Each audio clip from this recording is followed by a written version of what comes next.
Hi everyone, my name is Amy and I'm here to talk to you today about my healthcare insurance journey, the good, the bad, and the real ugly. But before we get started, let me tell you a little bit about myself. I'm a former international student from South Africa and I've been in the States for about 10 years now. I graduated high school early and I wasn't quite sure what I wanted to do with my life, so my aunt suggested I move to Kansas and complete my associate's degree while I figure out what it is I wanted to do. I enrolled at Johnson County Community College, also known as JUCO, and while there we were told that it is important and required for us to have healthcare insurance, and we were put on the Luamark student insurance plan. At the time, being an international student, I had no clue how easy and seamless the process of going to a doctor's office was. And now this is where things start to get a little bit bad. I just graduated with my associates and I wanted to complete my bachelor's degree, so I transferred universities and enrolled in a bachelor's degree program.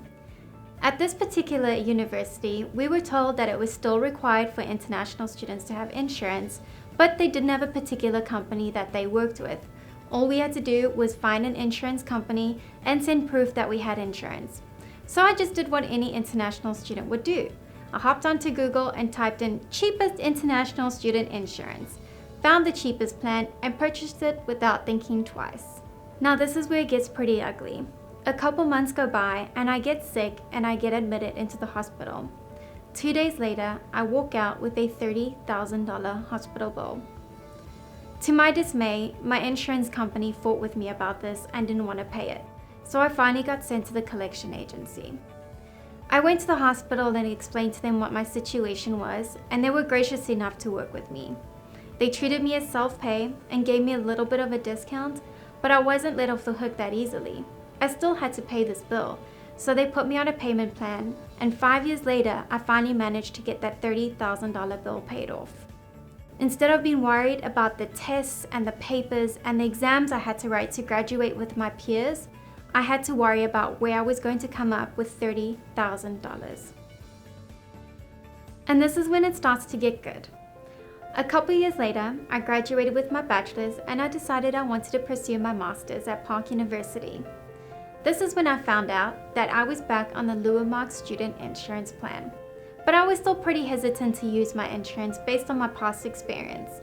But as luck would have it, on my way to class one evening, I got into a pretty bad car accident. I was fighting with the paramedics about taking me to the hospital because all I could think about was paying another huge hospital bill. But the paramedics won and I ended up in the hospital, and I'm glad I did, because this time around it was different. This time around I had Luamark student insurance. They were there for me every step of the way to help pay for that bill.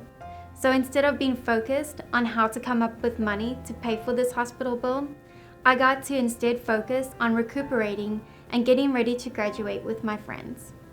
A couple years later, I'd finally finished my master's degree and it was time for me to complete my OPT.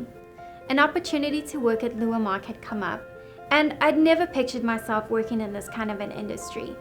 But I wanted to be that person on the other side of the phone helping international students the same way that they had helped me.